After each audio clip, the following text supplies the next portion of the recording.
Bonjour mesdames et messieurs. Dans ce tutoriel, nous allons parler des précompositions.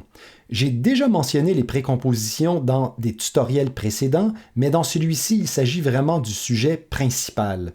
Alors tout d'abord, qu'est-ce qu'une précomposition? Eh bien, il s'agit simplement d'une série de calques qu'on a regroupés dans une composition intermédiaire et qui se retrouvent imbriqués dans la composition d'origine. Pour expliquer tout ça, rendons-nous à l'intérieur de la composition nommée tiers inférieur avec précomposition. À l'intérieur de ceci se trouve une animation dans laquelle il y a le surfer en arrière-plan avec, par-dessus, l'animation du tiers inférieur.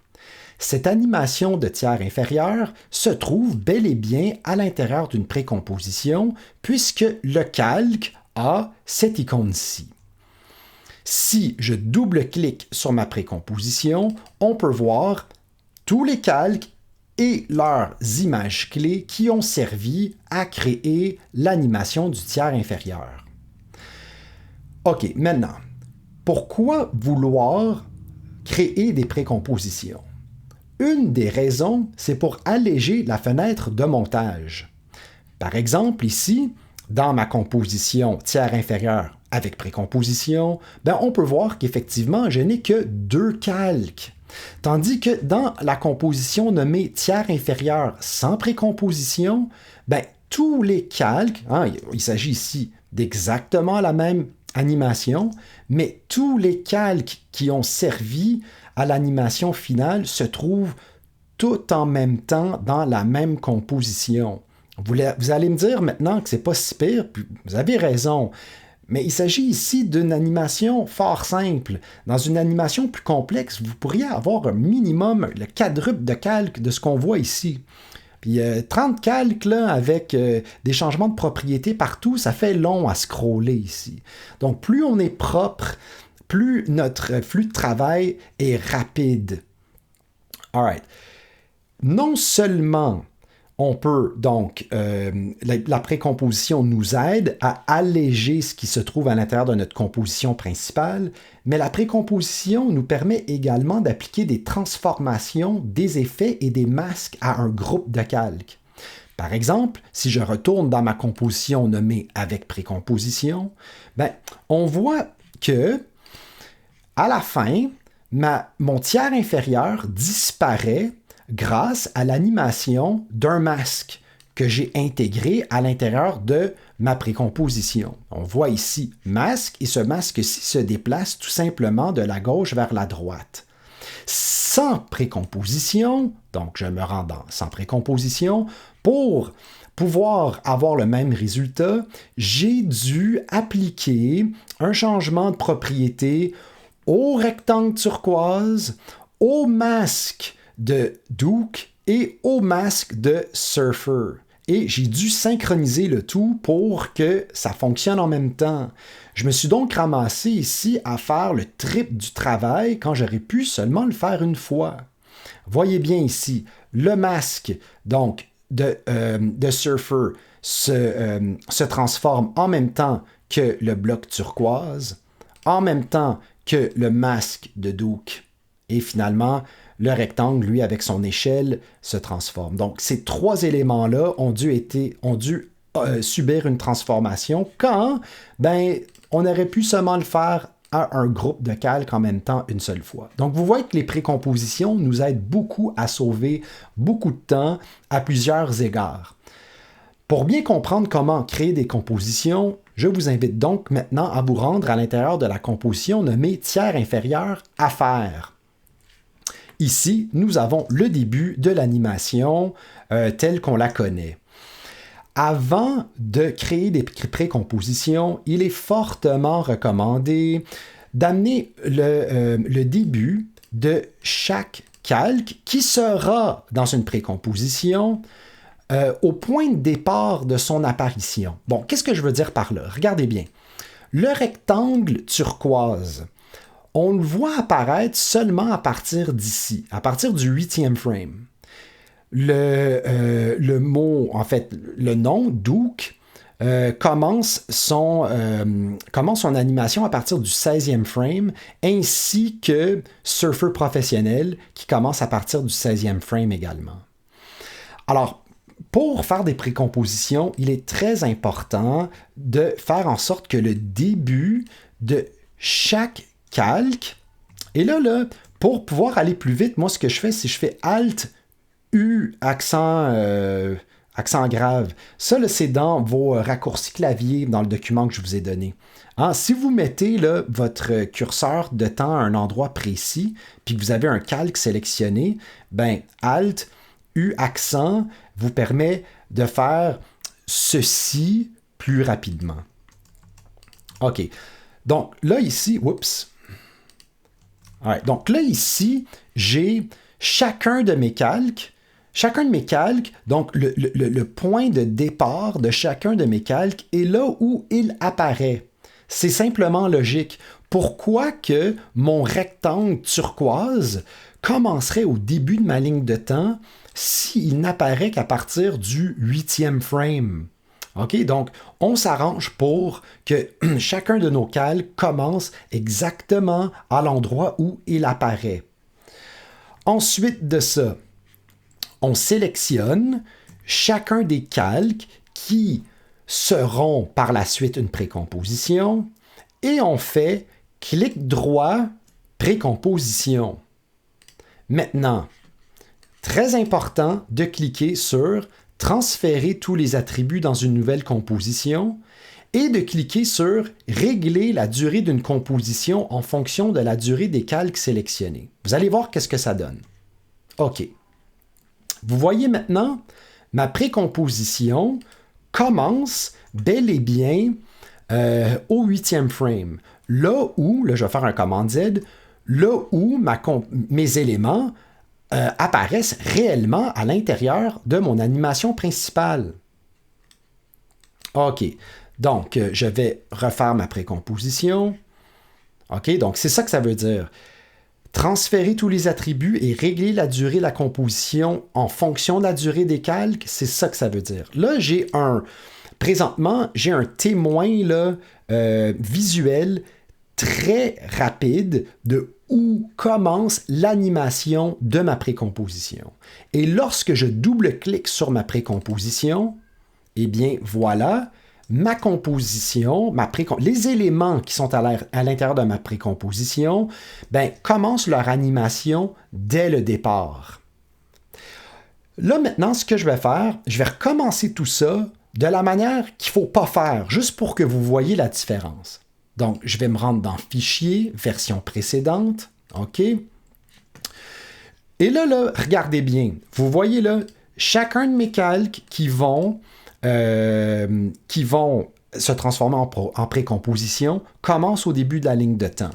Et là, si je crée une précomposition, voilà, maintenant, dans ma composition principale, j'ai aucune idée, à moins de jouer avec mon curseur de temps, j'ai aucune idée, j'ai aucun témoin visuel qui me dit « Ah, ta précomposition commence à telle place. » Oui, si je double-clique dessus, j'ai effectivement la même chose que j'ai vu tantôt, mais là encore, regardez bien, l'animation de ma précomposition ne commence pas au début de la ligne de temps. L'animation de ma précomposition commence au premier keyframe de l'animation. Donc, j'ai dans le fond du dead space. Là. Tout ça ici, c'est du temps mort qui sert absolument à rien avant que le tout commence.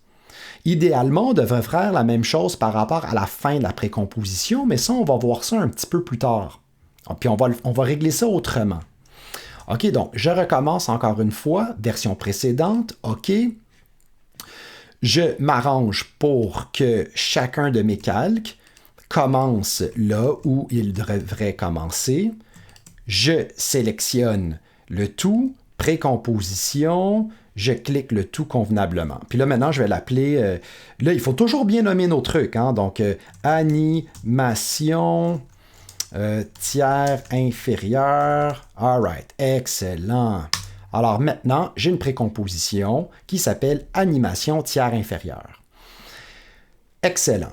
Maintenant, pour créer la fin de l'animation, ben, on va revoir donc maintenant les notions de masque qu'on avait vues.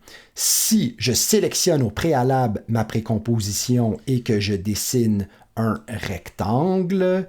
Voilà, un masque se dessine automatiquement à l'intérieur de ma précomposition. Parce que oui, les masques se dessinent automatiquement à l'intérieur de calque de forme, calque de solide, calque de typo et des calques de précomposition lorsque ceux-ci sont sélectionnés au préalable. Et là maintenant, bon, disons à partir du 60e frame, donc à la 2e seconde et 12, si je enclenche le chronomètre à tracer du masque, que je vais un petit peu plus loin, que je déplace le masque et que je lisse mon animation, eh bien voilà, j'ai tout simplement maintenant créé la fin de mon animation facilement. Maintenant, lorsqu'on travaille avec des précompositions, ben, je vous l'ai dit tantôt, donc pour avoir une meilleure référence de où commence la précomposition, on a vu qu'il était nécessaire au préalable d'écourter chacun des calques au bon endroit, mais c'est la même chose. À la fin de la précomposition, lorsqu'on a terminé, tout ça, là, ici, là, moi je le sais, là, qu'à partir de maintenant, tout ça, ça sert à rien. Tout ça n'est plus visible. Donc, ça sert à rien que l'ordinateur continue à calculer ce qui se trouve là-dedans s'il n'est pas là. Donc, je vais prendre la fin de mon calque, puis je vais l'écourter jusqu'à la fin. Fait que là, maintenant, je peux voir facilement que dans cette animation-ci, j'ai une vidéo qui commence au début de la timeline puis qui finit à la fin de la timeline, puis que j'ai une animation dans une précomposition qui commence ici au 8e frame puis qui se termine ici au 68e frame. La preuve, c'est la suivante. Voilà. Si jamais je veux finalement que mon animation de précomposition dure plus longtemps, il n'y a rien là. Je peux vraiment jouer là-dedans, faire en sorte que le tout soit plus long. Voilà. Puis je retourne ici. Puis maintenant, on voit que... Bon, si je recule ça un petit peu plus loin. Donc ici...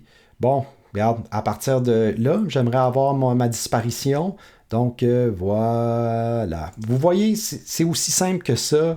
Une précomposition, c'est exactement comme une composition, dans le sens où si vous faites...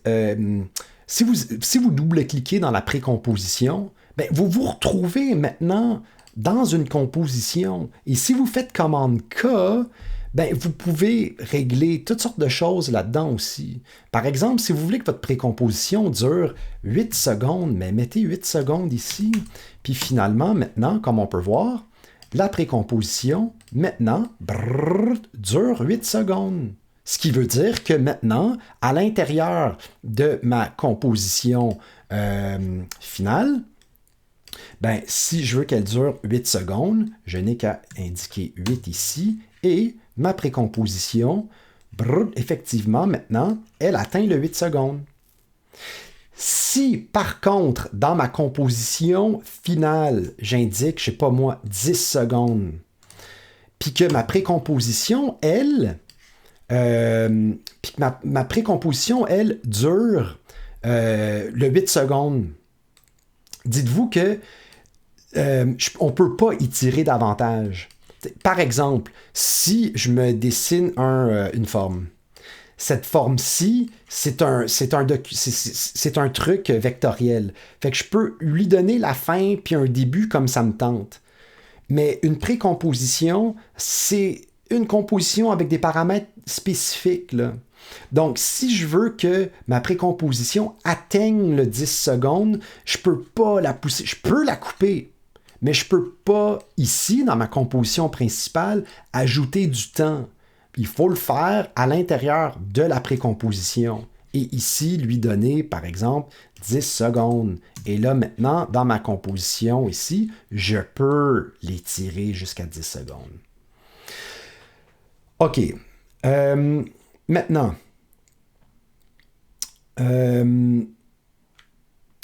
OK, là maintenant, on va voir une chose vraiment très intéressante. Donc, je vais encore une fois faire version précédente.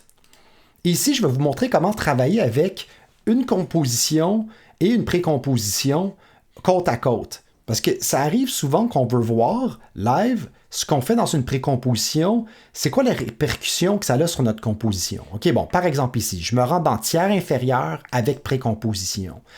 Puis moi, là, j'aimerais ça pouvoir, tu sais, là, si mettons, là, je sais pas moi, je décide de changer la couleur de mon rectangle, ben là, il faut que je double-clique dans précomposition, que je clique sur mon rectangle, puisqu'il s'agit d'un solide, il faut que je fasse commande Y, Shift, commande Y, que je change ma couleur pour une autre couleur, good. Ensuite, que je retourne dans ma composition principale. Si j'aime pas ça, je recommence tout. Pour éviter de faire ça, donc on peut avoir les deux fenêtres l'une à côté de l'autre, puis voir live ce qui se passe ici. Regardez bien ça. Ça s'appelle le ETLAT. Edit this look at that. Okay, vous allez voir ça là, sur le net, le E-T-L-A-T. Edit this look at that. Ça, c'est Adobe qui a inventé ce terme-là pour pouvoir justement voir deux compositions en même temps. Alors, premièrement, OK, j'ai ici donc ma composition qui s'appelle tiers inférieur avec précomposition. Vous voyez là, ça c'est l'onglet dans ma fenêtre de composition. Ça c'est mon onglet de cette composition-ci. Je vais verrouiller l'onglet. Excellent. Maintenant, je vais double-cliquer sur ma précomposition. Et là, comme on peut voir ici, j'ai un deuxième onglet. Donc, premier onglet, composition principale. Deuxième onglet, précomposition. Maintenant, je vais à nouveau verrouiller ça ici et je vais prendre le tout et le glisser dans cette partie-ci de ma fenêtre. Et là, maintenant, je me retrouve donc avec, à droite, ma précomposition et à gauche, ma composition. Et là, ici, donc, si je veux changer la couleur de mon rectangle, ben, je vais voir live à gauche, qu'est-ce que ça donne? Si je veux changer, par exemple, je sais pas moi, la grosseur de ce rectangle-ci, ben là, ici, on peut voir que ça l'a changé aussi. Bon, là, vous allez me dire que qu'est-ce qui se passe, pourquoi il n'est pas plus grand. N'oubliez pas, ici, il y a un masque. Hein? Donc, il faudrait que... il faudrait, dans ce cas-ci... voyons, il faut que je retourne à l'intérieur de ma composition. Voilà. Donc, ma composition ici, elle a un masque. Et ce masque-ci, hein, on le voit là, si je double-clique dessus, donc on voit la longueur désirée.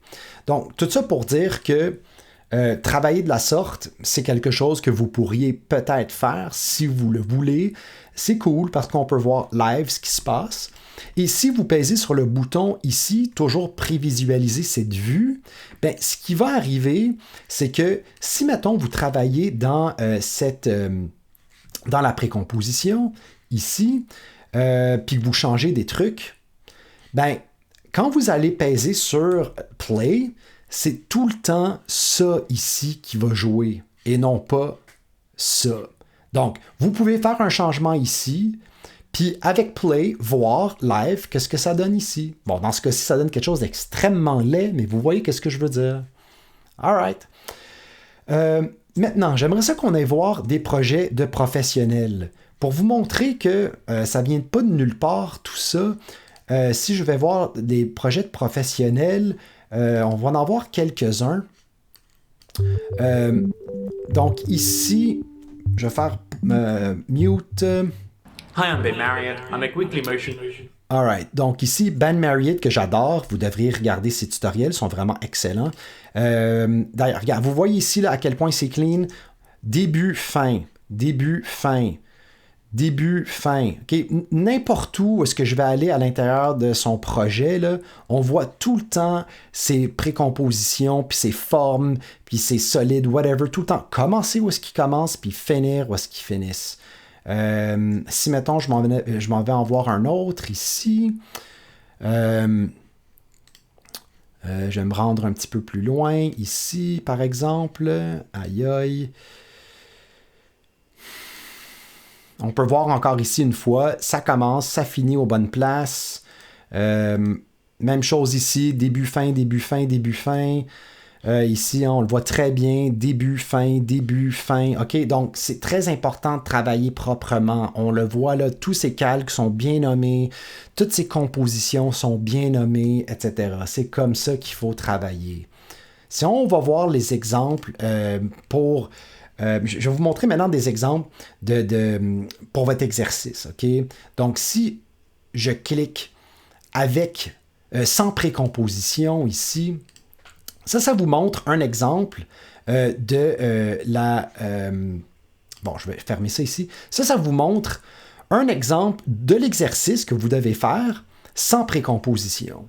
Donc, on voit là ici, là, j'ai 23 calques, puis ces 23 calques... excusez-moi, ces 23 calques, comme c'est là, c'est pas si pire. Mais si j'enclenche les images clés, regardez là, ça fait beaucoup de stock. Vous voyez qu'est-ce que je veux dire là? Ça fait énormément de stock, puis même si j'ai bien fait ça clean, début, fin, partout, c'est long à scroller, OK? Donc, moi là, ce que je veux absolument que votre produit final dans votre exercice ressemble à avec précomposition. Vous allez voir ici comment que c'est clean. Tout ce qui se trouve dans ma première scène est là, dans ma deuxième scène ici, dans ma troisième, dans ma quatrième.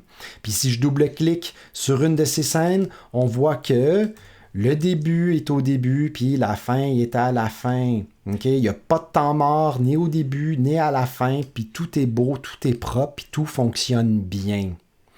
Alors la manière dont je vous suggère de faire le tout, c'est de le faire au fur et à mesure. Vous voyez, là, je suis encore une fois dans la composition, dans le projet sans précomposition. Puis moi, là, je sais qu'il y a plusieurs étudiants qui décident, pour répondre aux critères d'évaluation, de faire l'animation au complet, puis à la fin, de faire les précompositions. Puis sans joke, faire ça, c'est un petit peu comme faire les esquisses à la fin d'un projet. Ça sert à rien, puis tant qu'à y être, fais-le donc pas, parce que ça te fait perdre du temps à la fin. L'idée de faire des précompositions, c'est de gagner du temps pendant le travail. L'idée de faire des esquisses, c'est permettre de pouvoir se concentrer sur des idées précises, puis pouvoir arriver à quelque chose de mieux. Ben là, ici, comme on peut voir, hein, ça peut devenir intense. Donc là, l'animation est bel et bien terminée, là, mais imaginez que vous êtes en train de travailler. Puis là, vous avez genre deux scènes que vous aimez. Puis que là, vous vous dites, OK, c'est fait, là, j'aime beaucoup ce qui se passe ici. Bon, moi, ce que je vous suggère, c'est tout le temps de commencer à faire des précompositions à partir de la troisième scène. Comme ici, là, j'ai clairement ma première scène, clairement ma deuxième scène, clairement ma troisième scène. Puis là, quand ma première scène puis ma deuxième scène sont pas mal bonnes, là, puis que je commence ma troisième, ben c'est comme le temps là, de pré-composer la première scène. OK? Et là, maintenant, paf, là, quand c'est le temps, je viens d'enlever là, de mon montage 1, 2, 3, 4, 5 calques. OK? Puis là, quand j'ai fini de faire la quatrième scène, ben, je peux faire une autre précomposition ici, et ainsi de suite.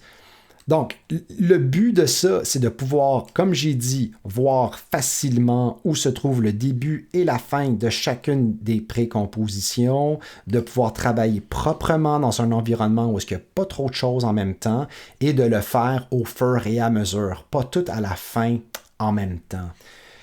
Donc, ça a été un long tutoriel, mais je pense qu'on a vraiment couvert tout ce qu'il fallait qu'on couvre et j'espère que ça a été clair. Sur ce, à vous de jouer. Merci. Au revoir.